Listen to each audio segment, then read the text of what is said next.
अस्सलामु अलैकुम वरहमतुल्लाहि वबरकातुहू। इन्नल हम्दलिल्लाहि नहमदुहु व नस्तईनुहु व नस्तगफिरुहु व नु'मिनु बिही व नतवक्कलु अलैहि व नऊज़ु बिल्लाहि मिन शुरूरि अनफुसिना व मिन सय्यिआति अमालिना। मन यहदिहिल्लाहु फला मुज़िल्ल लहु व मन युज़लिल फला हादिय लहु व नशहदु अल्ला इलाहा इल्लल्लाहु वहदहु ला शरीका लहु व नशहदु अन्न सय्यदना व मौलाना मुहम्मदन अब्दुहु व रसूलुहु। अम्मा बअदु फ़अऊज़ु बिल्लाहि मिनश शैतानिर रजीम। बिस्मिल्लाहिर रहमानिर रहीम। यरफ़उल्लाहु अल्लज़ीना आमनू मिनकुम वल्लज़ीना ऊतुल इल्म दरजात। व क़ाल अल्लाहु तबारक व तआला फ़िल क़ुरआनिल मजीद। वमा ऊतीतुम मिनल इल्मि इल्ला क़लीला। क़ाल अन्नबिय्यु सल्लल्लाहु अलैहि वसल्लम ला यदखुलुल जन्नह मन ला यअमनु जारुहु बवाइक़हु। व क़ाल अन्नबिय्यु सल्लल्लाहु अलैहि वसल्लम इन्नल मरअत औरतुन इज़ा ख़रजत इस्तशरफ़हा अश-शैतान। औ कमा क़ाल अन्नबिय्यु अलैहि सलातु वस्सलाम। All compliments, all physical prayer and all monetary worship are for Allah. Peace be upon you, O Prophet, and Allah's mercy and blessings. Peace be upon us and righteous slaves of Allah subhanahu wa ta'ala. I bear witness that no one is worthy except of Allah subhanahu wa ta'ala. O my Lord, expand me my breast, ease my task for me, remove the impediment from my speech so they may understand what I say. बहुनाम जन्म नामन्ते ज्ञानवान माम पर प्रदिग्यते वासुदेवः सर्वमिति समहात्मा सुदुर्लभः। उदारा सर्व एवैते ज्ञानी तात्मेव मयिमतम् आस्थितः सहि युक्तात्मा मामेवामुत्तमां गतिम्। मात्रमान पित्रमान चार्यवान पुरुषो वैदः प्रशस्ता धार्मिकी विदिति यस्य सामास्मगमः। ओम सहनाववतु सहनो भुनक्तु सह वीर्यं करवावहे तेजस्वनावधीतमस्तु मा विद्विषावहे। ब्रह्मानंतमनादि विश्वकुर्दजं सत्यं परं शाश्वतं विद्या यस्य सनातनी न गंभीरदे। ओम शांति ओम शांति ओम शांति। जनाब सदरे जलसा सदरे मजलिस, इस मंच पे इस स्टेज पर बैठे हुए मुअज़्ज़ज़ हज़रात उलमाए किराम, दानिश्वरान कौम मिल्लत और इस पिंडाल में बैठे हुए हमारे दीनी ईमानी समाजी और हमारे सनातन धर्मी भाइयों और करीब ही तशरीफ फरमा हमारे गांव समाज के इज्जतदार माँ और बहनों, जलसे सीरतुन नबी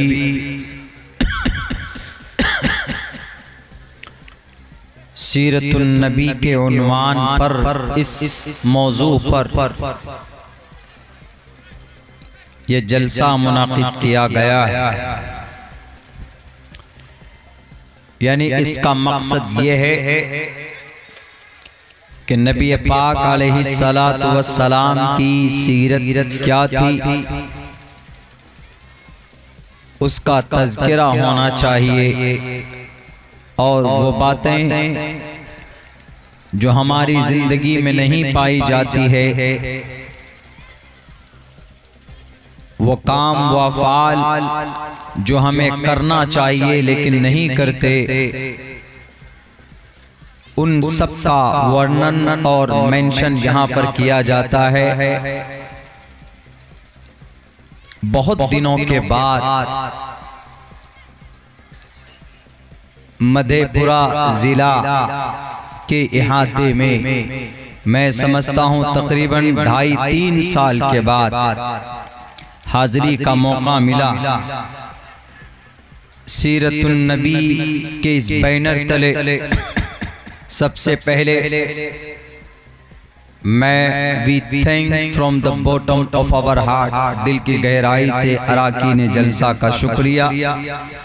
इस बस्ती के मुस्लिम सनातन धर्मी भाई सबका दिल की गहराई से मैं शुक्रिया अदा करता हूं कि आपने मुझे बुलाया।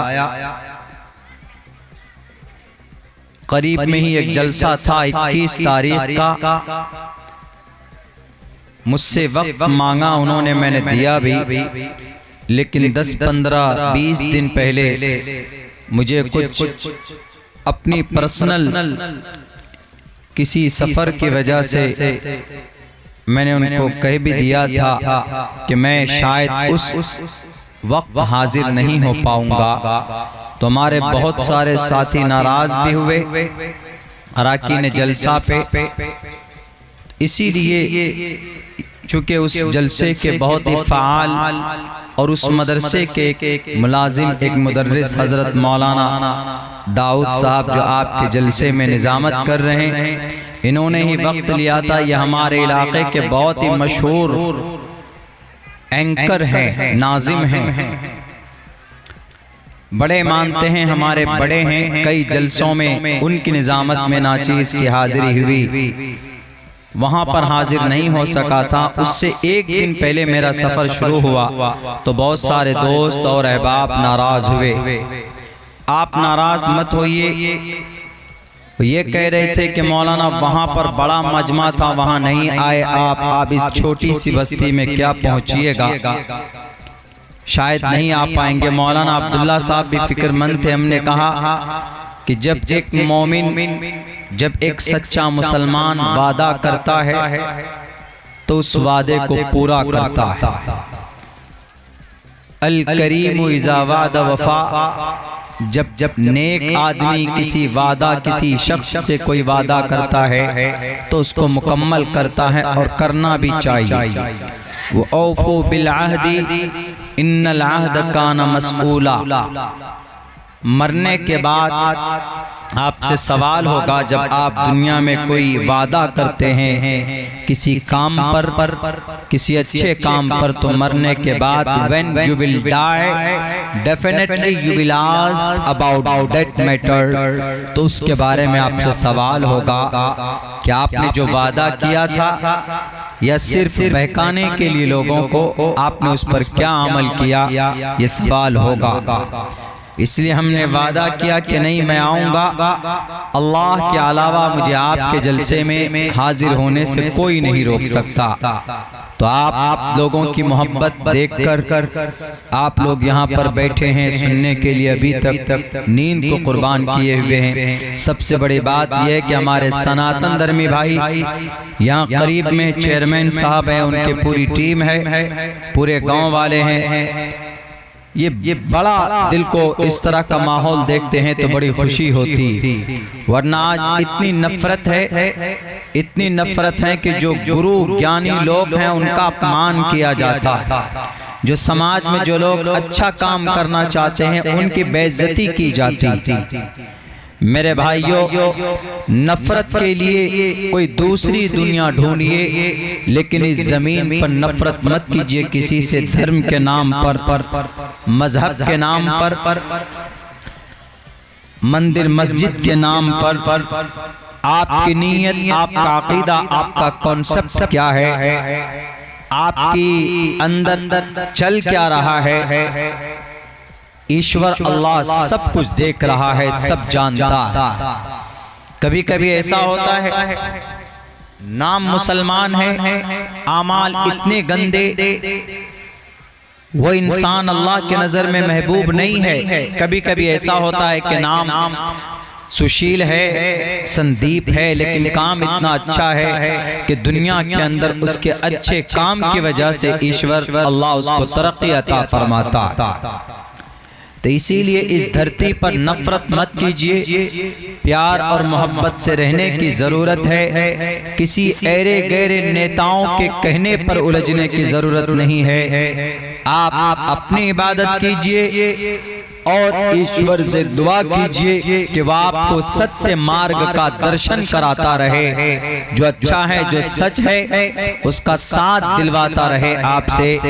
वरना इस धरती में बहुत नफरतें पैदा की गई, बहुत जुल्म फसाद बर्पा किए गए, बहुत लड़ाया गया, कोई फायदा नहीं। मैं जितनी अपनी किताब को जानता हूँ, मैं कुरान करीम का हाफिज हूँ। I remembered by heart all Quran when I was 11 years old. जब हम 11-12 साल की उम्र में थे, उस वक्त हमने मुस्लिम धार्मिक धर्म शास्त्र कुरान को याद किया था। लेकिन फरागत के बाद when I completed my Fazila course, जब हमने अपनी तालीम पूरी की, उसके बाद हमने ग्रंथ को पढ़ना शुरू किया, तो ग्रंथ में बहुत सारी अच्छी बातें हमें नजर आई जो आपको नहीं बताई गई, जो आप शायद जानते भी नहीं हैं। उसकी बड़ी वजह यह रही कि आपके गुरु लोगों ने आपको बताया नहीं या आपने पढ़ा नहीं। मिसाल के तौर पर अभी मैंने एक मंत्र, एक श्लोक पढ़ा जिसमें कहा गया, उदारा सर्व एवैते ज्ञानी तात्मेव मयिमतम आस्थितः संयुक्तात्मा मामेव मुत्तमाम गतिम। श्रीमद् भगवद गीता 7वें अध्याय 18वां श्लोक है। इसमें श्री कृष्ण जी कहते हैं, ए समाज के लोगों, एक गांव के लोगों, तुम अगर रुपया पैसा खर्च करते हो तो वो जो इंसान पैसा खर्च करता है अपने समाज में, उसका मकाम बहुत बड़ा है। लेकिन उनसे भी बड़ा मकाम एक शख्स का और है।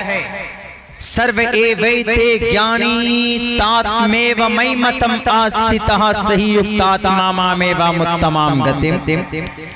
जिनमें ज्ञान है ईश्वर का, जो गुरु हैं, साफ लफ्जों में जो गुरु हैं, जिनमें ज्ञान है ईश्वर का, परमात्मा का, तो उसका अपमान मत करो कभी, उसको कभी रुस्वा मत करो, उसको कभी जलील मत करो।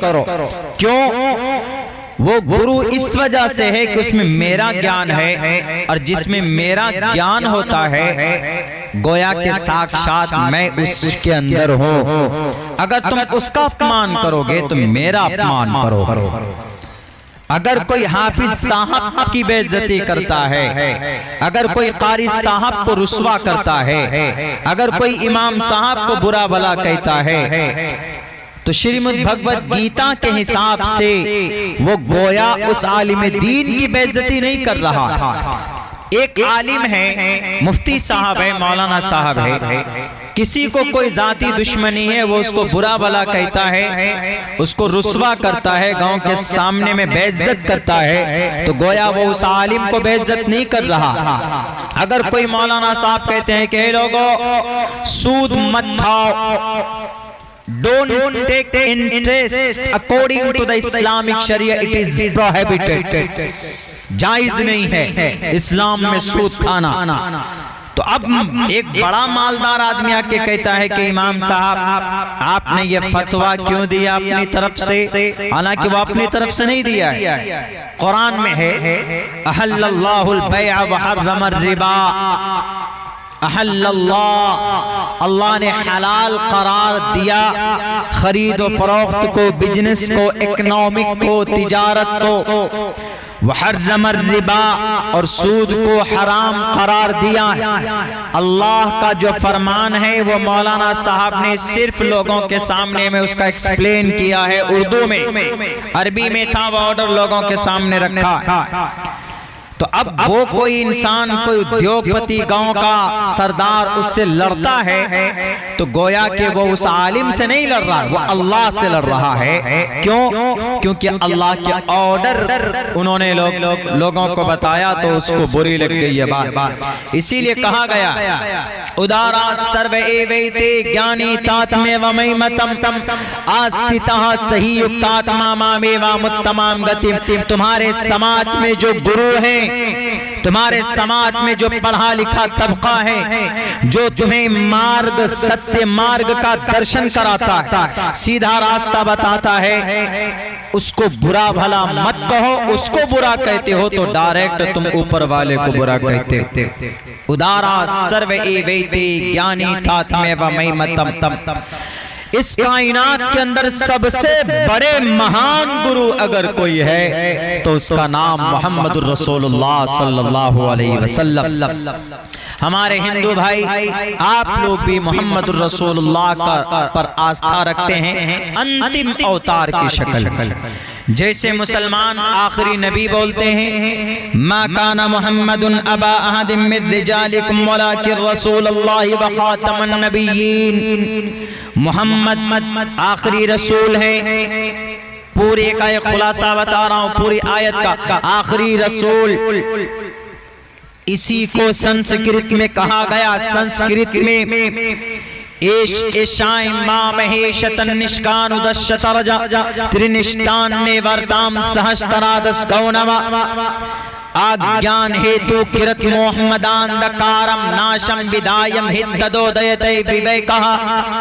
जगतपति असिनास दूधमनठेश्वर्य गुणन्वितः। अदल्लभूकमैककम अदल्लभूक निखादकम।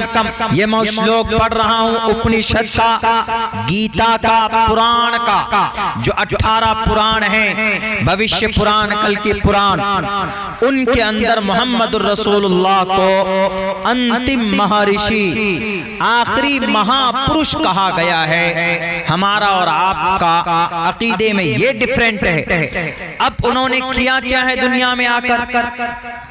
हम में से बहुत से लोग बदनाम कर देते हैं।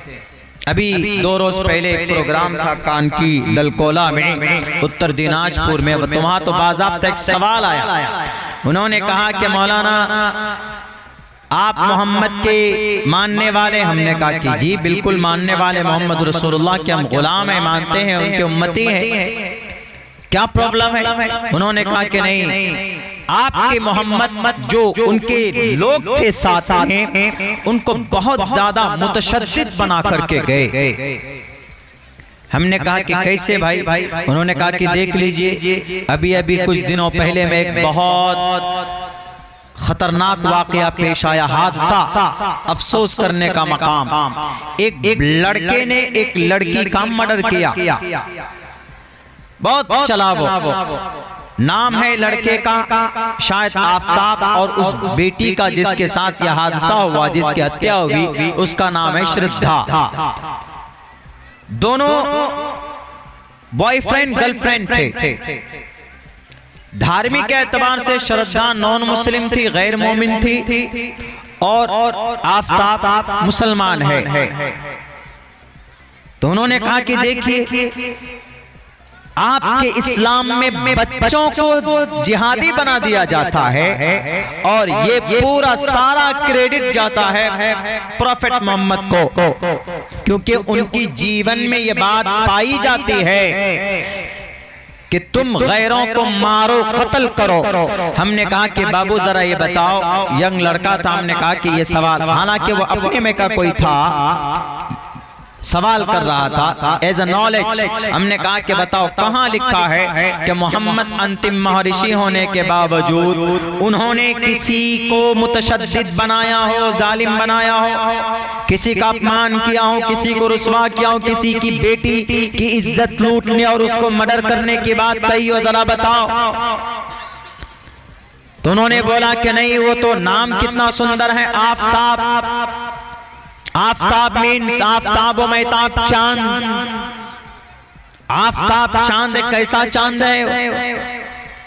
हमने कहा मैं 100 मर्तबा कड़ी निंदा करता, उस बेटी के साथ जो हुआ गलत हुआ, नहीं होना चाहिए, किया है, मुजरिम है, ज्यादा से ज्यादा सख्त सजा मिलनी चाहिए उसको। नाम आफताब हो के महताब हो, नाम सचिन हो के नाम संदीप हो के सुशील हो, नो मैटर, जुर्म किया सजा मिलनी चाहिए। हमने कहा कि आपको लगता है कि उन्होंने मोहम्मद से रिश्ता होने की वजह से उन्होंने उस बेटी का ऐसा किया? उन्होंने कहा कि नहीं, हर एक मुसलमान ऐसे होते। हमने कहा कि इससे गंदी सोच और कुछ नहीं हो सकती आपकी। हमने कहा कि कैसे, किस बुनियाद पर? उन्होंने कहा कि मोहम्मद रसूलुल्लाह जिहादी थे, 9 तलवार थी जब आपकी वफात हो रही थी मोहम्मद रसूलुल्लाह।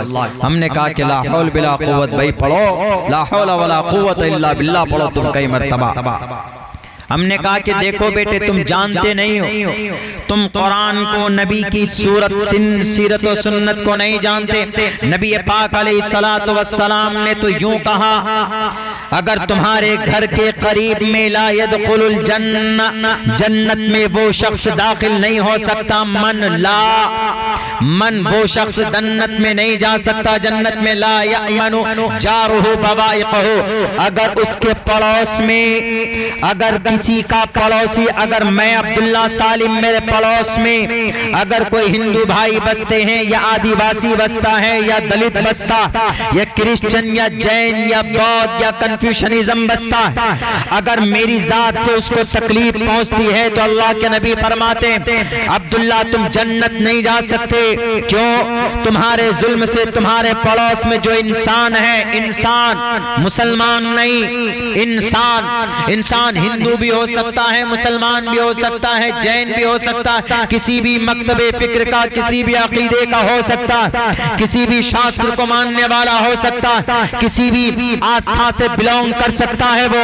लेकिन अगर तुम्हारे जुल्म से उसको तकलीफ पहुंचती है, ला यदखुलुल जन्नह, अल्फाज हैं ये हदीस के, ला यदखुलुल जन्नह, तुम जन्नत नहीं जा सकते।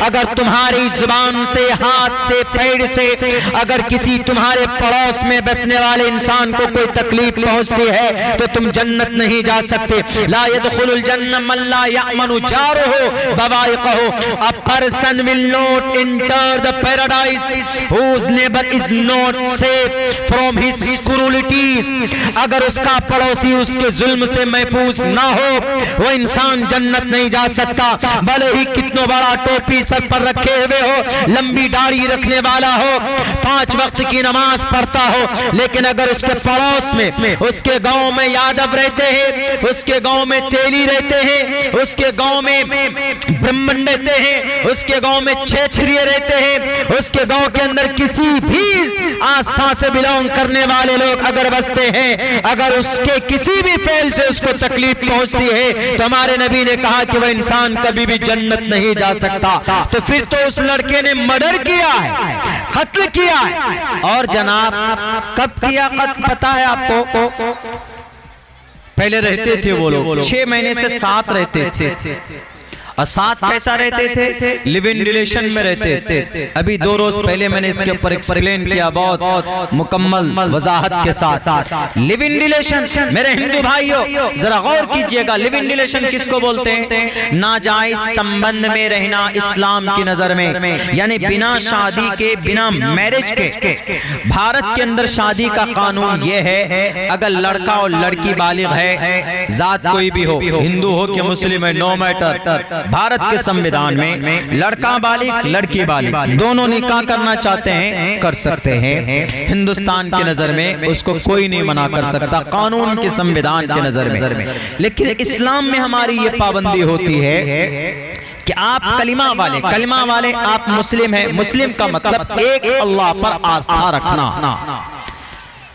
और हमारे पास जगहों पर हमारे हिंदू भाई नाराज हो जाते हैं कि नहीं मुसलमान हमको काफिर बोलते हैं, मुसलमान हमको मुशरिक बोलते हैं, मुसलमान हमको अब न मालूम किन किन अल्फाज के साथ में हम लोगों को डराते और धमकाते हैं। मेरे भाइयों लफ्ज काफिर कोई बात नहीं, देख लेंगे, रज़ाकार देख लेंगे, आप लोग बैठे रहे, कुछ नहीं है, आराम से बैठे रहे, माहौल को बना करके बैठे रहे। हजरात जाने की फिजा ना बनाए, माहौल खराब ना करें। गाली नहीं है। काफिर का एग्जैक्ट मीनिंग और मतलब होता है इनकार करने वाला, नास्तिक जिसको बोलते हैं। आस्तिक मानने वाला, नास्तिक न मानने वाला। अब अगर कोई मुसलमान नमाज को मानता है, ज़कात को नहीं मानता है, तो मुसलमान ज़कात का मुनकिर है, ज़कात का काफिर है।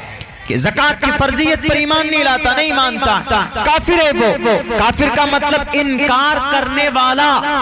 काफिर कोई गाली नहीं है, अरबी का वर्ड है। काफिर मीन्स न मानना, ईश्वर की बात को न मानना।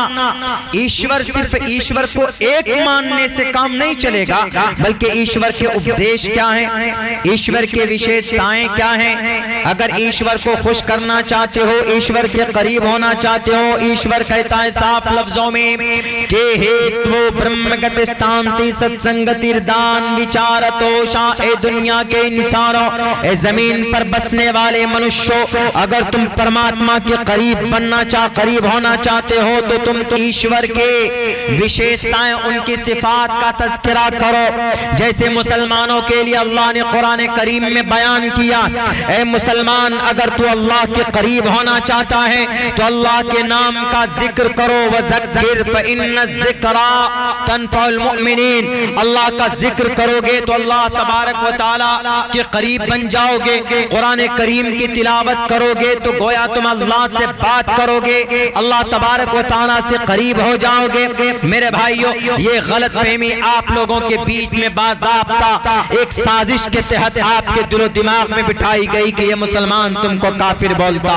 काफिर कोई गाली नहीं, काफिर कोई गलत लफ्ज नहीं। और फिर सुनिए, इस्लाम को इजाजत नहीं किसी हिंदू भाई को, किसी सनातन धर्मी भाई को काफिर कहा जाए। Not allowed to say a single word. And for non-Muslim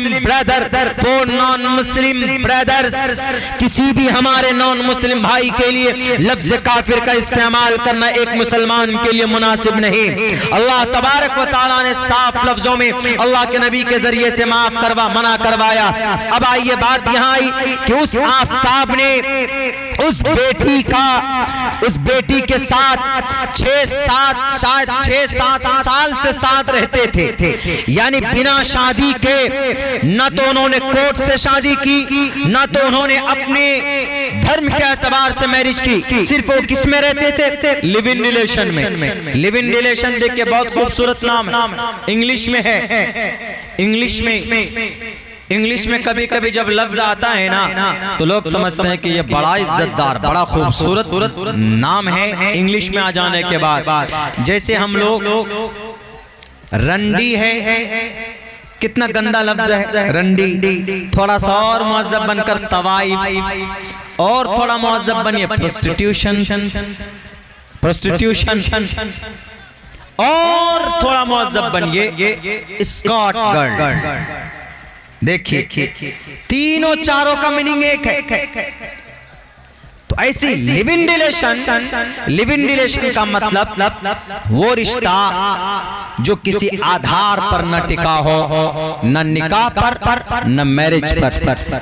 एक लड़का एक लड़की, दोनों के बीच में दोनों का सब कुछ मैच किया, दोनों की सोच एक हुई, दोनों रहने लग गए बिना शादी के। चलो रहेंगे हम लोग कहां पर? दिल्ली में, मुंबई में, कलकत्ता में रहेंगे, काम करेंगे और अपना ऐश करेंगे। मर्डर तो दूर की बात है मेरे नॉन मुस्लिम भाइयों, इस्लाम में तो किसी गैर महरम को देखना ऐसे टकटकी बांध कर नॉट अलाउड, परमिशन नहीं। फिर उसका हाथ पकड़ना, फिर फोन पर बोलना, hello madam, my name is Abdullah, I want to talk to you, मैं आपसे बात करना चाहता हूं, your voice is very sweet, आपकी आवाज बड़ी खूबसूरत है।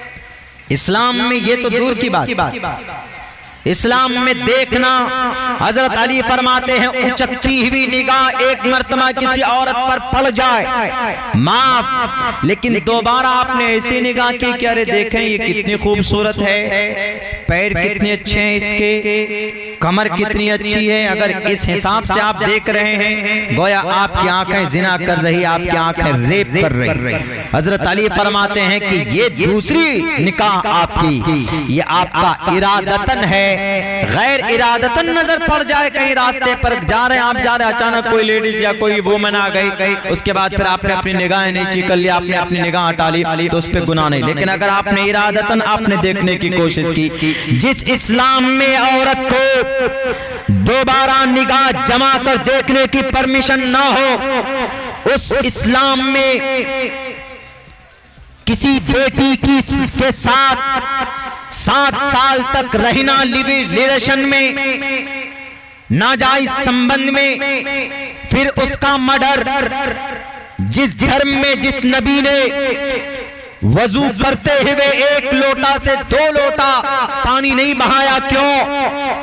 फजूल खर्ची, ईश्वर के सामने ज्यादा पानी बहा तो हमें अल्लाह के सामने पेश करना होगा, जवाब देना होगा कि 1 लोटे से काम चल सकता था तो दूसरा लोटा पानी क्यों बहाया आपने?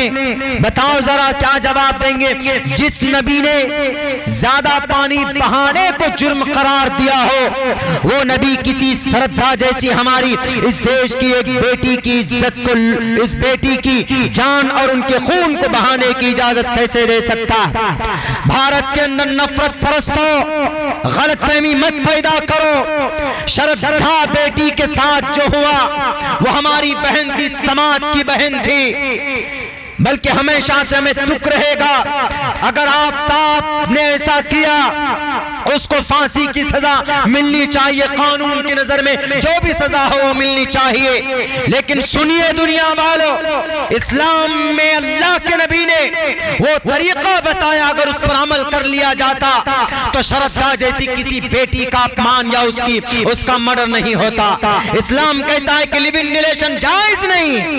ये टीवी पर बैठ कर बोलने वाले कि श्रद्धा का कत्ल हुआ, आफताब ने किया, इस्लाम तो पहले से कह रहा था कि नहीं कोई लड़का किसी लड़की को ना देखे, तुम उस कानून को बोलते तो कि ये जिहादी कानून है। अगर कोई लड़का किसी लड़की को ना देखे और कोई लड़की किसी लड़के को ना देखे, बताइए जिना होगा? लिव इन रिलेशन में रहेंगे, मर्डर होगा? नहीं होगा। जिना के वारदात घटकर 0 पर आ जाएगा। कितना अच्छा निजाम बताया, लेकिन आज उसको बदनाम करने में तुले हुए। उसने क्या उस बेटी के साथ में, मैं 100 दफा यही बात कहूंगा कि उसको सख्त से सख्त सजा मिलनी चाहिए, लेकिन इस्लाम से इसका रिश्ता बिल्कुल नहीं। इस्लाम ने तो यूं कहा कि अगर तुम्हारे घर में बहन है, 2 बहन है, 3 बहन है, अल्लाह के नबी फरमाते हैं कि उसकी परवरिश करो। बहन है, बेटी है, परवरिश करो, सही परवरिश करो, अच्छे अखलाक दो, माँ बाप का मकाम क्या है वो बताओ, वो समझाओ। अगर तुमने ऐसा किया तो अल्लाह के नबी फरमाते हैं कि मरने के बाद मैं और वो शख्स जिसकी 2 बेटी या 2 बहन है, उसने सही तरबियत की है, मरने के बाद to the day of judgment, महाप्रलय में वो इंसान और मैं ऐसे दोनों खड़े होंगे। हमारा अकीदा है कि हम अगर अल्लाह के नबी के साथ खड़े हो गए तो हमारे लिए कामयाबी की बात है। ऐसे वो इंसान और मैं खड़ा होऊंगा। जो नबी कहता हो कि लोगों ये तुम्हारी बेटी घर की इज्जत है, वो नबी कैसे बता सकता है कि शराब में के नशे में धुत होकर कोई जवान लड़का किसी बेटी की हत्या करे? इजाजत नहीं है, परमिशन नहीं है किसी भी कदर पर। मेरे हिंदू भाइयों, जो मकाम जो फजीलत बेटी का इस्लाम के प्लेटफॉर्म से बताया गया, दुनिया की हर छोटी बड़ी खबर देखने के लिए सस्ता मीडिया को सब्सक्राइब करें और साथ में बेल आइकन को दबाएं ताकि लेटेस्ट वीडियो सबसे पहले आप तक पहुंचे। अगर आप सस्ता मीडिया फेसबुक पेज पे देख रहे हैं तो पेज को फॉलो और लाइक ज़रूर करें। तकरीबन वो भी मिली जुली बातें एक मंत्र के अंदर है, बताया गया यत्र नारयस्तु, प्रश्नोत्तरी का मंत्र है, यत्र नारयस्तु पूजन्ते रमन्ते तत्र देवताः। संस्कृत है, संस्कृत ग्रामर और अरबिक ग्रामर में छोटी बड़ी बहन है, एक खाला है, एक बड़ी खाला, एक छोटी खाला। संस्कृत में यत्र नारयस्तु अस्ति, अहम अब्दुल्ला सालिम अस्ति, मैं अब्दुल्ला सालिम हूँ। अस्ति मीन्स प्रेजेंट होना, अहम मने मैं, यूयम आप, तुवम हम, अहम अब्दुल्ला सालिम उपविशति, मैं अब्दुल्ला सालिम कुर्सी पर बैठा हूँ। अरबी में हम लोग जैसे बोलते हैं हाजा कलमुन, ये कलम है, हाजा दिस इज, इसमें इशारा। अरबी में कलमुन, ये कलम है। संस्कृत में भी बोल सकते हैं, संस्कृत में ऐसे बोलेंगे ए शाह बालका, ये लड़का है। संस्कृत में एक वर्ड इस्तेमाल होता, ये करीब के लिए है, बोलना है कि ए शाह कहा, वो क्या है, माहाजा बोलते, माहाजा ये क्या है। तो संस्कृत में भी इस्तेमाल होता, संस्कृत में बोला जाएगा सहा बालका, वो लड़का है। ए तत् यो यम, कुर्बत है, करीब का रिश्ता। संस्कृत में, अरबी ग्रामर में, दोनों के ग्रामर में बड़ी करीब करीब का रिश्ता है। तो यहाँ पर कहा गया यत्र नारयस्ति, यत्र नारयस्तु, अम्र है, ऑर्डर है। जलम पिबतु, पानी पियो, एंड जस्ट ड्रिंक वाटर, पानी पियो। इश्रिब अल्मा, पानी पीजिए। अरबी में, संस्कृत में जलम पिबति, जल पीजिए, जलम पिबतु अम्र है, ऊ का मात्रा लगा दीजिएगा, संस्कृत में अम्र बन जाता। जैसे हम लोग अरबी में बोलते फाला, एक के लिए एक वचनम, संस्कृत में संस्कृत में भविष्यतः एक वचनम, अरबी में फाला दो के लिए उन दोनों ने किया। संस्कृत में बोला जाता है भविष्यतः, उन दोनों ने मुस्तकबिल फ्यूचर के बारे में सोचा। फालू संस्कृत अरबी में है, उन सब ने किया। बहुवचनम, एक वचनम, द्विवचनम, बहुवचनम।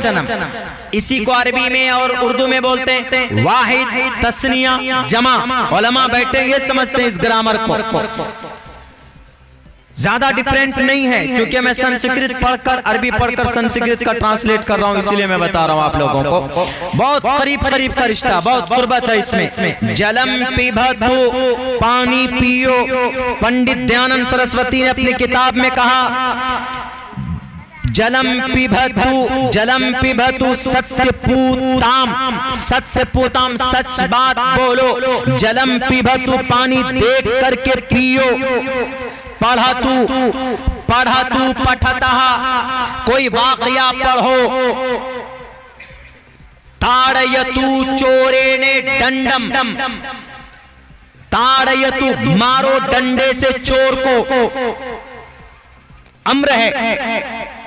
तो यहां पर कहा गया यत्र नारी यस्तो, यत्र जिस घर में नारी रहती है, अस्ति अहम अब्दुल्ला सालिम संती, पास्ट चला गया, मैं अब्दुल्ला सालिम था। अहम अब्दुल्ला चतुर्वेदी, लोग चतुर्वेदी लगाते हैं, मैं शौक नहीं हूँ, मुझे तुम मना कर दीजिए। मैं तो कहता हूँ कि मेरे नाम के आगे चतुर्वेदी मत लगाइए, मैं कासमी हूँ। चतुर्वेदी वेदों का, चूंकि संस्कृत का तालिबे इल्म हूं मैं, तो इसीलिए लोग लगा देते हैं। जरूरी नहीं है उसको लगाने की, कोई जरूरत नहीं है। चतुर्वेदी क्या, भविष्य पुराण, मत्स्य पुराण, गुरुर पुराण, भागवत पुराण, आवास्था, दशातीर और आदि ग्रंथ, तालमोद, ये किताबें मेरे पास है, हम पढ़ते हैं इसको, आप भी पढ़ सकते हैं। तो ये तो महदूद हो जाएगा। चतुर्वेदी लगाएंगे तो चारों वेदों का ज्ञानी। आवास्था जो हम पढ़ते हैं उसका भी तालिबे इल्म हूं ना मैं। दशातीर में पढ़ता हूं मैं, उसका भी तालिबे इल्म हूं। अहद जदीद, अहद कदीम, बाइबल का तालिबे इल्म हूं मैं, उसको भी पढ़ता हूं। तो ये तो अन्याय हो जाएगा ना मेरे साथ में, इसीलिए कुछ मत लगाइए। सिर्फ अब्दुल्ला सालिम कासमी, ज्यादा कासमी, मैं एक तालिबे इल्म हूं, मैं कोई बहुत बड़ा आलिम नहीं हूं। तो मेरे वो उधर जाने दीजिए। तो क्या कहा गया, साफ लफ्जों में कहा यहाँ पर, यत्र नारीयस्तु, जिस घर में नारी रहती है, पूजन्ते, उसका पूजा करो, यानी जिस घर में बेटी रहती है उसकी इज्जत करो। यत्र नार्यस्तु पूजन्ते, जब आप उस घर में बेटी की इज्जत करेंगे, औरत है, औरत का सम्मान करेंगे, पूजा करेंगे, पूजा से मुराद उसकी इज्जत। बीवी है तो तकलीफ मत दीजिए, और अगर बहन है तो उनसे चिढ़िए मत, और अगर बेटी है तो उसको गलत मत समझिए। वरना पहले जमाने में 1450 साल पहले तकरीबन बेटी अगर पैदा होती थी तो लोग बहुत ज्यादा मुतफक्किर हो जाते थे, बेटी को दफन कर देते थे, काट देते थे, जला देते थे, और कब्र खोद कर उसमें डाल देते थे, खत्म कर देते थे। इसीलिए कहा गया कि नहीं, यत्र नार्यस्तु पूजन्ते रमन्ते तत्र देव रमन्ते, रमन्ते, रमन, रिमेन, इंग्लिश में बोलते हैं रिमेन। कहीं कहीं ऐसा होता है कि इंग्लिश से कुछ वर्ड लेकर संस्कृत से इंग्लिश लिया गया, कहीं कहीं पर संस्कृत से वर्ड लेकर हिंदी में इस्तेमाल होते हैं। जैसे गृह मंत्री बोलते हैं ना, हमारे इस देश के गृह मंत्री अमित शाह जी, गृह मंत्री। तो ये गृह किसको बोलते हैं, गृह क्या, कौन सा वर्ड है, हमको बताइए। सब में से कोई भी आदमी बताइए, आपके ज़हन में नहीं आएगा जल्दी से। आपको कुछ लोगों को मालूम होगा, मेरे ख्याल से 1% आदमी को मालूम हो को गृह वर्ड क्या है। ये गृह मंत्री बोलते हैं, गृह, ये गृह मंत्री, गृह राज्य मंत्री। आप कहेंगे कि भाई वो मंत्री जी, नहीं वो नहीं पूछ रहा हूं मैं, वर्ड लफ्ज गृह का माना पूछ रहा हूं। ये आया कहां से, ये असल में आया गुरुहम से। गुरुहम मीन्स घर, गुरुहम मीन्स घर, मम गुरुहम जो कि हाथ, मेरा घर जो कि हाथ है, मम गुरुहम मेरा घर जो कि हाथ है। तो गृह मंत्री का मतलब घर का मंत्री, इसीलिए उसको अमित शाह जी को या स्टेट के किसी मंत्री को बोल देते हैं गृह मंत्री, घर का मंत्री। इसको उर्दू में बोलते हैं वजीर दाखला, वजीर दाखला, दखल, अंदरूनी सिस्टम को संभालने वाले को बोला जाता है, उसको बोला जाता है। तो बैरक कहीं कहीं वर्ड लिया जाता है। तो क्या कहा, रमनते, जिस घर में बेटी की इज्जत होती है, रमनते तत्र देवता, उस घर के अंदर ईश्वर आकर रहते हैं। क्यों, बेटी का सम्मान होता है, औरत का सम्मान है, तो ईश्वर आकर बसते हैं उस घर में। इसका उल्टा आप कहा, यत्रे तास्तो, यत्रे तास्तु न पूजन्ते न रमन्ते न तत्र देवता। और जिस घर में बेटी की कोई इज्जत नहीं, यहाँ घर से मुराद हमारा घर भी है, यहाँ घर से मुराद हमारा बिहार भी है, यहाँ घर से मुराद हमारा मुल्क हिंदुस्तान भारत भी है, यहाँ घर से मुराद हमारी बस्ती भी है। अगर समाज में बेटी कहा, बेटी ईश्वर ने, बेटी का यत्र नारयस्तु पूजन्ते रमन्ते तत्र देवता तत्र तास्तु न पूजन्ते न रमन्ते न तत्र देवता। जिस घर में बेटी का सम्मान हो, बेटी की इज्जत हो, ईश्वर आकर रहते। और जिस घर में बेटी का सम्मान ना हो, बेटी की इज्जत ना हो, उस घर के अंदर परमात्मा नहीं आते। इस देश के ऊपर बेटी की इज्जत के साथ खिलवाड़ करने वाले कोई भी हो अगर बेटी की इज्जत के साथ खिलवाड़ करता है वो मुजरिम है। अगर कुर्सी इख्तिदार पर बैठकर भी सिर्फ बोलता है कि नहीं हम बेटी की रक्षा करते हैं, अगर बेटी की रक्षा करते हो तो 50,000 बेटियां हमारी अपनी इज्जत को बेचती हैं, तब जाकर उनका घर का चूल्हा जलता है। कौन है उनका जिम्मेदार? आप लोग हो ना। कुर्सी इख्तिदार पर बैठकर बेटी के बचाने की बात करते हैं, बेटी की इज्जत, उनका रेप होता है, उनका साथ नहीं दिया जाता, शादी नहीं होती है। मेरे हिंदू भाइयों, आपके समाज में भी, मुस्लिम समाज में भी किसी बेटी का क्यों, अगर उसके पास जहेज के लिए पैसा नहीं है, अगर मुस्लिम घराने में अगर उसके बाप के पास 1 लाख रुपए अपाची देने के लिए नहीं है तो उस बच्ची की जल्दी शादी नहीं होती। आप पैसा दीजिए, आप जनाब डिमांड कीजिए कि मैं अपाची गाड़ी देने वाला हूं, 10 के 10 रिश्ते आपके चौखट पर सजदे करेंगे। लेकिन मेरे हिंदू समाज के भाइयों, आप में भी ये बुराई है तिलक की शक्ल में कि 15 लाख 20 लाख रुपए कहां से जिसको दिया जाएगा। अगर आप ज्यादा पैसा देते हैं तो आपके पास रिश्ते आते हैं, हराम है, इस्लाम में नाजायज है, इसकी कोई हकीकत नहीं है। अल्लाह के नबी अलैहिस्सलाम ने निकाह किया, आपने कोई जहेज का, अल्लाह के नबी ने यूं कहा कि निकाह ऐसरुन, निकाह सबसे आसान होना चाहिए, ताकि अगर कोई मजदूर है, अगर उसके घर में 5 बेटी है तो उसको कोई दिक्कत, कोई तकलीफ नहीं होनी चाहिए। आज जो बच्चियां हमारी भाग जाती है अपने गार्जियन पेरेंट्स से पूछे बगैर चली जाती है माँ बाप को छोड़कर, उसकी वजह, एक बड़ी वजह यह भी है कि हम समाज के अंदर जहेज, हम समाज के अंदर तिलक जैसे खतरनाक और मुहलिक चीज को हमने जन्म दिया। जमीन बेच बेच कर बेटी की शादी करनी पड़ती है। अल्लाह के नबी अलैहिस्सलाम ने कहा कि बिल्कुल नहीं, अगर तुम्हारे घर में बीवी है, बहन है, बेटी है तो उसका सम्मान करो, उसकी इज्जत करो और उसको कभी भी नहुसत की निगाह से मत देखो। चाहे वो बेटी हिंदू है कि मुसलमान है, जहां जरूरत पड़े हमारे समाज की बेटी को, हमारे नौजवान दोस्तों आप उनकी मदद करो। और मदद ये है, मुस्लिम में आप रिश्ता करते हैं, निकाह करते हैं, आपको अल्लाह ने दौलत से नवाजा है तो आप पैगाम में निकाह दीजिए, लेकिन ये कंडीशन मत रखिए कि मुझे खपाची गाड़ी चाहिए, मुझे पल्सर गाड़ी चाहिए जनाब 150 सीसी की, मेरा बेटा मास्टर है तो उनको 4 व्हीलर चाहिए। अल्लाह ने बाजुओं में ताकत दी है तो तुम कमा करके 4 व्हीलर पर बैठो। ईश्वर ने अगर आपके जिस्म में गर्मी दी है, आपको हुनरमंद बनाया है तो आप मेहनत करो, बैठो। आप अपने ससुर का शुक्रिया अदा करो कि उन्होंने बचपन से लेकर यानी 0 से लेकर पाल पोस कर तरबियत करके 18-20 साल तक बड़ी बनाकर, एक मुहज्जब बनाकर, उनको बना सवार कर आपके लिए तैयार किया है।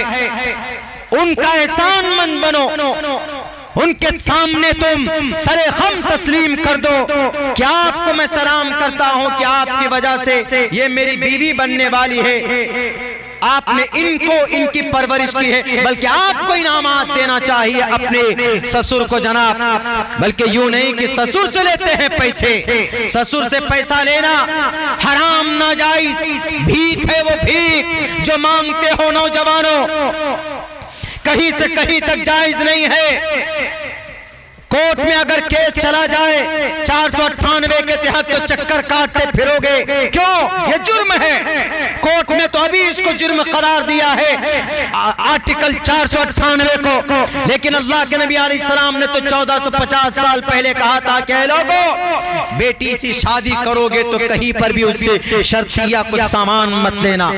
आज जनाब क्या देते हैं हमारे समाज में, माशरे के अंदर में तो सुई तक नाम होता, ओ सुई सुआ सब कुछ दे दिया, नल ट्वेल सब कुछ दे दिया, कढ़ाई जनाब, भगोना छोलनी डब्बा क्या क्या होता सब दे दिया है, मशीन, वॉशिंग मशीन, फ्रीजर, ये वो अगड़म पगड़म सब कुछ दे दिया। जब हमारी बारी आई थी, सन 2014-15 की बात है, तो हमारा जो बड़ा वाला ब्रदर इन लॉ है वो हमसे आके पूछता है, मौलाना चलिए जरा शोरूम चलना है। हमने कहा कि भाई किस लिए चलेंगे शोरूम?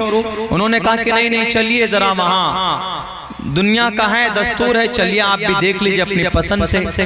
तो हमको पता चला जो मीडिएटर था जो बीच में, वो हमको कहता है कि मौलाना आप नहीं समझे उनकी बात, आपको वो गाड़ी देना चाहते हैं और अच्छी पोजीशन में है वो लोग, तो आपको अच्छी बड़ी मोटी तगड़ी गाड़ी देना चाहते हैं बाइक में। तो हमने उस वक्त शायद 1 लाख सवा लाख की गाड़ी होती थी, बड़ी 100, 150, पौने 200, 220 सीसी वगैरह की। तो हमने कहा कि ऐसा है, ठीक है गाड़ी दे दीजिएगा आप, 1.25 लाख रुपए में अपने गाड़ी दे दी, लेकिन एक शर्त लगाइए कि गाड़ी के साथ साथ हमेशा आपको 500 रुपए का हफ्ते में पेट्रोल डाल के देना होगा, हमेशा आप ही को देना होगा। अगर आप दीजिएगा तो हम लेंगे। आप गाड़ी दे देंगे 1.25 लाख रुपए में, उसका मेंटेनेंस कौन करेगा? हर 2000-5000 किलोमीटर के बाद में सर्विसिंग में गाड़ी जाएगी, वो भारी भरकम गाड़ी दे रहे हैं आप। हम मौलाना आदमी, आमदनी, ठन्नी, खर्चा रुपया, उसका मेंटेनेंस कहां से करेंगे? और फिर उसमें पेट्रोल कहां से लाएंगे? वो 15-20 की अपाची खपाची शायद 30-35 का माइलेज है। अभी मोदी जी ने वैसे भी पेट्रोल का रेट बढ़ाए हुए हैं, तो अभी इतनी महंगाई में हम पेट्रोल कहां से डालेंगे? उसका पैसा कौन देगा? प्राइवेट आदमी है, स्कूल में पढ़ाते हैं। उस वक्त हमारा स्कूल नहीं था, खुद भी हम पढ़ाते थे, तो ज्यादा 3,500-4,000 रुपए सैलरी। आपकी बेटी को, आपकी बहन की हम देखभाल करेंगे कि हम उस गाड़ी को पोसेंगे, पालेंगे? हमने कहा कि हमारे पास जो टमटम है, छोटी मोटी गाड़ी है, वही काफी है, आप रहने दीजिए। तो मेरे भाइयों, फिर अल्लाह ने देखी इतनी वुसअत की कि सन 2016 से हम गाड़ी पर बैठते। सन 2016 से, नोटबंदी से 3 दिन पहले हमारे दरवाजे पर गाड़ी आ गई थी। आपको भी अल्लाह देता है, दिया है बहुत से लोगों को। वो तरीका, वो मेथड मेहनत पे होता है, वो रिस्क के ऊपर होता है। वल्लाहु फज़्ज़ल बाज़ुकुम अला बाज़ फिर रिस्क। मैं अपनी बड़ाई नहीं बयान कर रहा हूँ, कुछ भी बहुत बड़ी नहीं, छोटी मोटी गाड़ी में जलसों की वजह से जाना होता तो हमने जरूरत समझ करके ले ली। लेकिन मेरे भाइयों, ये इतनी खतरनाक बीमारी, हमको बहुत अच्छा निजाम लगा। एक राजस्थान में एक जगह है, एक मध्य प्रदेश में एक बुरहानपुर है, वहां पर 11 आदमी जाते। कितने आदमी? 11 आदमी, करोड़पति आदमी है, तब भी वो 11 आदमी जाएगा, बच्ची को लेकर आएगा। खाने में क्या? दाल चावल। यहाँ की दाल तो पतली होती है, ऐसी दाल के वजू कर लीजिए तो वजू जायज हो जाए। हमारे बिहार में वैसी दाल होती है, सुलग जाइए, थोड़ी सी बस होनी चाहिए। उत्तर प्रदेश जाइए, दूसरे इलाकों में जाइए तो वहाँ गाढ़ी दाल होती है, गाढ़ी, बहुत गाढ़ी होती है। बाज़ आप तो उसमें डालते हैं, आटा वगैरह डाल करके बनाते हैं, अच्छी होती है। तो वो दाल और दाल चावल बनाएगा करोड़पति। 11,000 रुपए से अगर 1,100 रुपए ज्यादा हुआ तो पूरे समाज में उसके लिए बाइकाट का ऐलान किया जाता है कि नहीं, ये आदमी कानून तोड़ा है। पैसा है इसके पास, करोड़पति है, लखपति है, ठीक है, लेकिन जहेज जैसी, तिलक जैसी मोहलिक बीमारी से जो गरीब है, समाज में, गांव में 2 ही 3 आदमी बड़े उद्योगपति होते हैं, वो लाखों रुपए खर्च कर सकते हैं। बाकी गांव का 95% आदमी मजदूर होता है, गरीब होता है, खेती बाड़ी नहीं करेगा, मजदूरी नहीं करेगा। आजकल खेती किसान का ये मामला है कि जनाब मेहनत कीजिए रात दिन, तब जाकर आपका कुछ बच कर के आता है। 10 रुपए खर्च हुआ है तो आप 15 रुपए का इनकम, वहां से 5 रुपए का इनकम हो सकता है।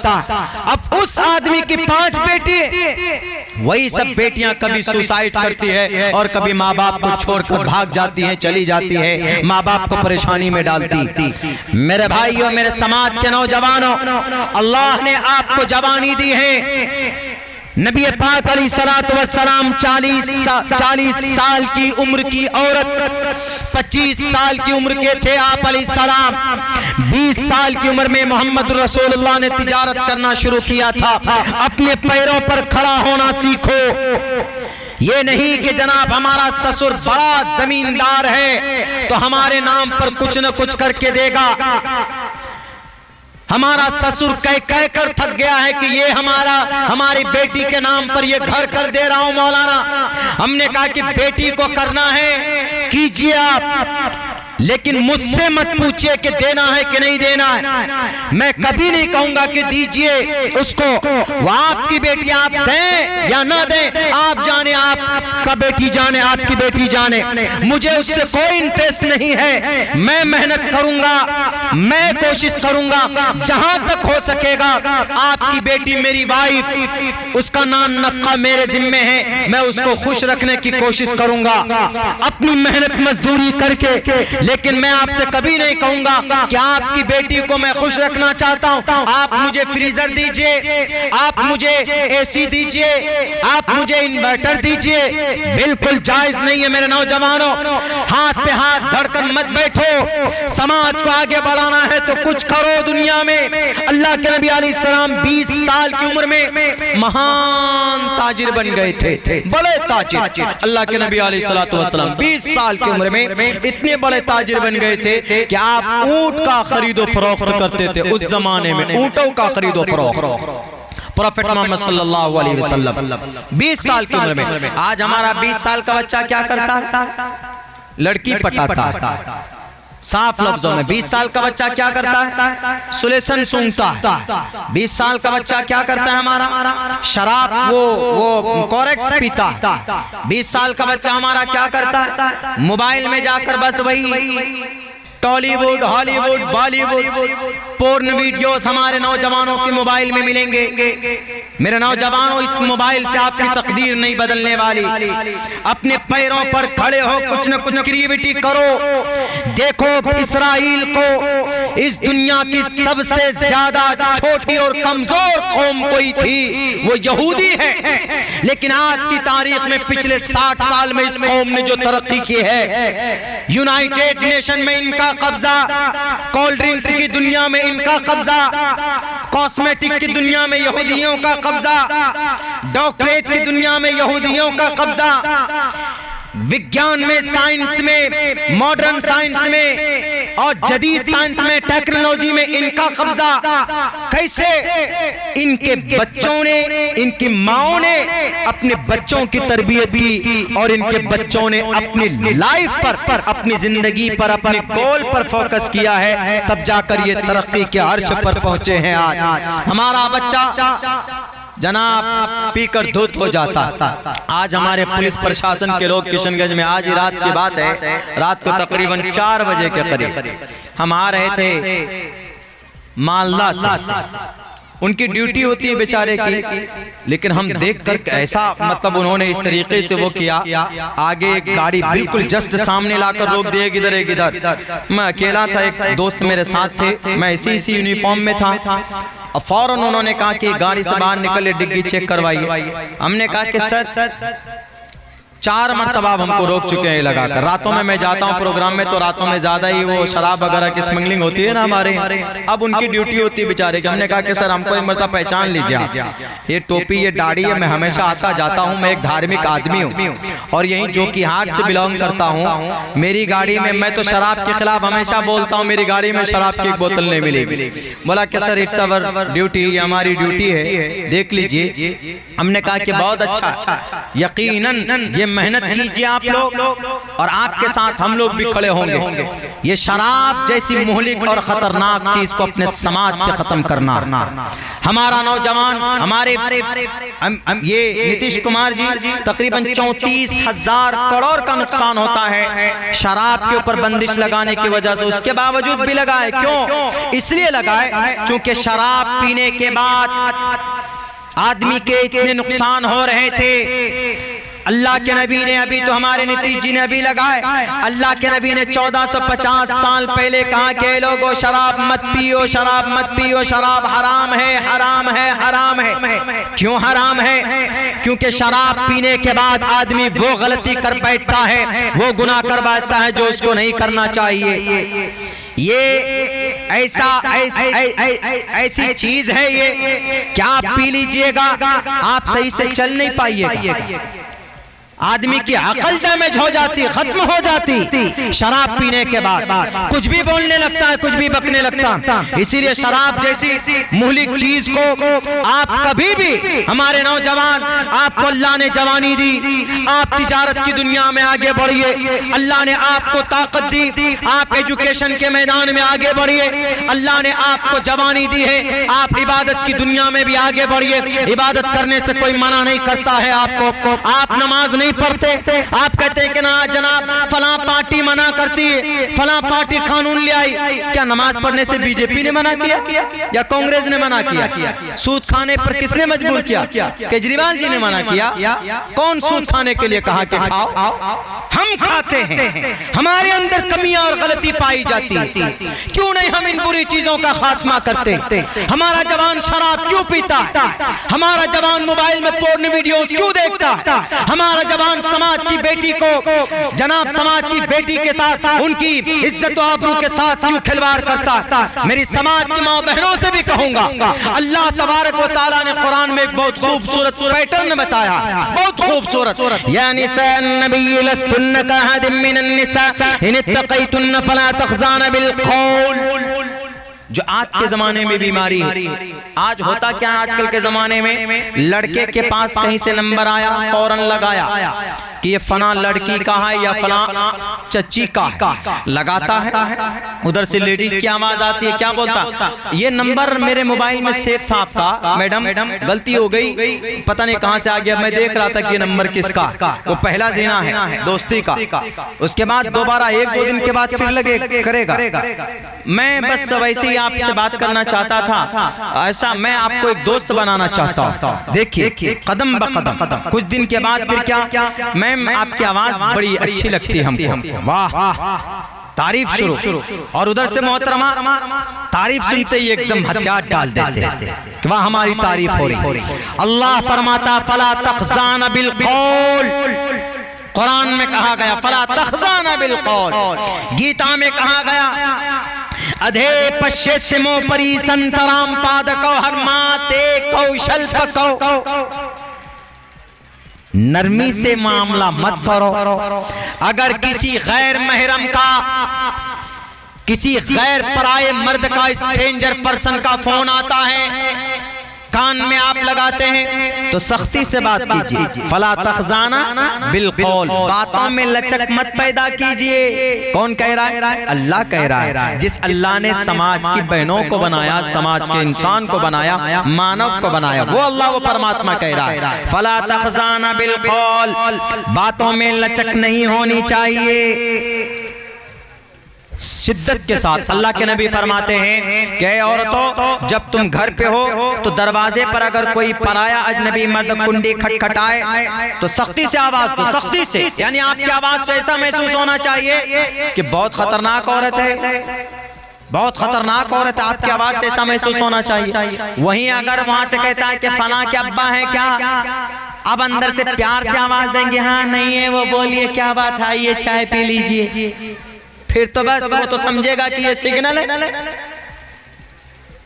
फला तख़ज़ान बिल क़ौल, कौशल पको, माते कौशल पको, नरमी मत बरतिए और अपने पाँव को मत जाहिर कीजिए, पाँव को समेट करके समाज में चलिए, घूंघट डाल करके चलिए, ताकि आपकी खूबसूरती, आपकी जीनत को कोई पराया मर्द ना देखे।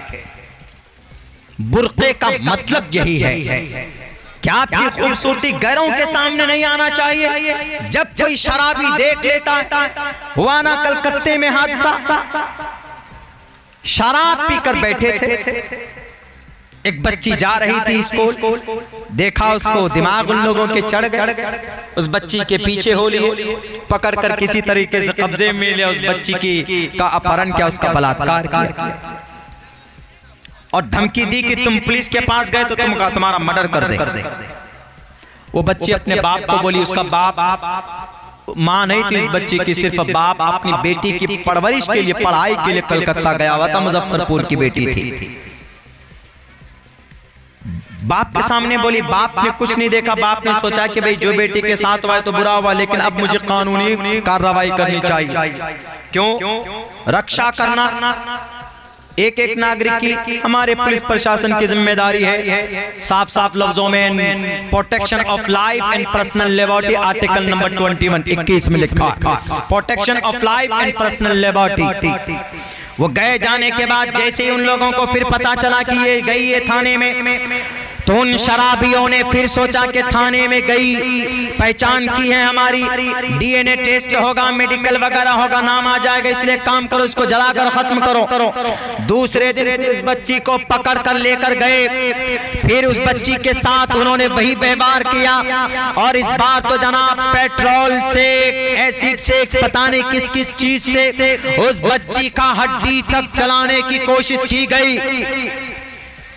वजह क्या अकल नहीं थी चारों में से किसी के पास? अकल थी जरूर, लेकिन इस अकल को किसने खत्म किया था? आपका कोरेक्स ने खत्म किया था। समाज के नौजवानों, जिसके दीवाने हो आप,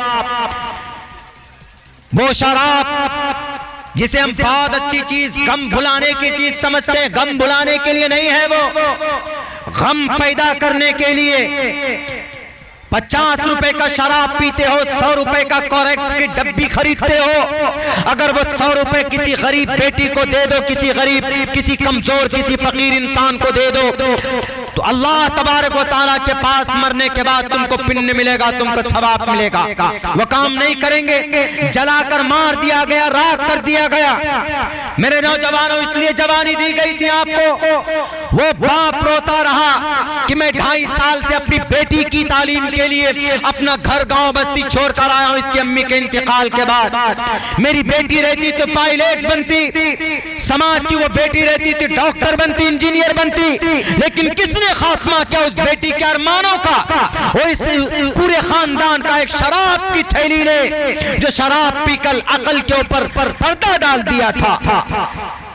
मेरे नौजवानों, मेरे साथियों, बिल्कुल नहीं, करीब मत जाइए। किसी बच्ची की इज्जत अगर पूछना है, उसके माँ बाप से पूछो, उससे पूछो।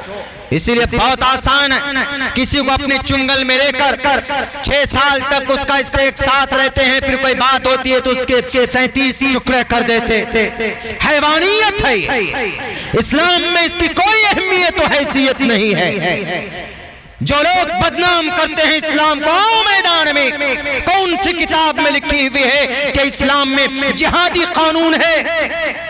बदनाम किया जाता नहीं है। मेरे इस देश के देशवासियों, मेरे हिंदू, मेरे मुस्लिम भाइयों, मैं गीता का भी तालिब इल्म हो, जरूरत पड़ने पर तलवार उठाना जरूरी है, जैसा कि कौरवों, पांडवों ने कौरवों के लिए उठाया था। बल्कि कृष्ण जी ने कहा था, कुतस्तुवा कश्मलिदम विस्मय समुपस्थित मनार्य जुष्टम कीर्ति कर्म जुनाहा। है अर्जुन, मुजरिम बन गए तुम, बुज़दिल बन गए। इन कौरवों का खात्मा जरूरी है, क्योंकि ये अधर्मी हो चुके हैं। वैसे ही अल्लाह के नबी ने 27 जंगों में शिरकत की। आपके पास 9 तलवार थी, तो वो जब आपने तलवार उठाई, जब कुफ्फार और मुशरिकीन के तरफ से, कुफ्फार मतलब मुशरिकीन, यहूद और नसारा के तरफ से यलगार होता था, वो ईश्वर को भी नहीं मानते थे। जब यलगार होता तो अल्लाह के नबी अपनी जान की रक्षा के लिए तब तलवार उठाते थे।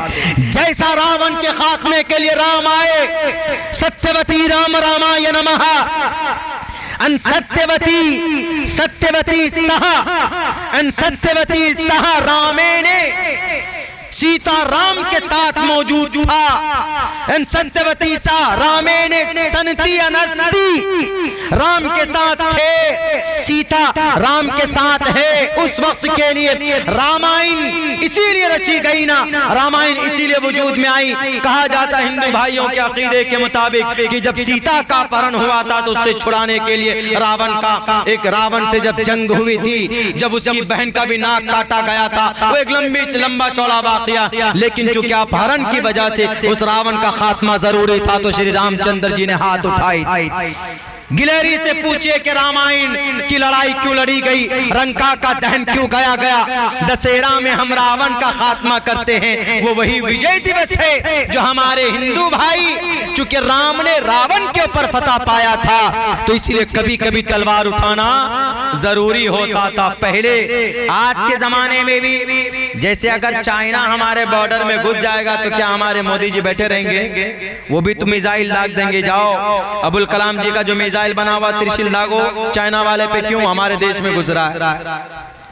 अगर कोई पड़ोसी मुल्क अफगानिस्तान हो, श्रीलंका हो, पाकिस्तान हो, कोई भी हमारे देश में घुसेगा तो हाथ में हाथ धरे थोड़े ना बैठे रहेंगे। दुनिया की हर छोटी बड़ी खबर देखने के लिए सस्ता मीडिया को सब्सक्राइब करें और साथ में बेल आइकन को दबाएं ताकि लेटेस्ट वीडियो सबसे पहले आप तक पहुंचे। अगर आप सस्ता मीडिया फेसबुक पेज पे देख रहे हैं तो पेज को फॉलो और लाइक ज़रूर करें।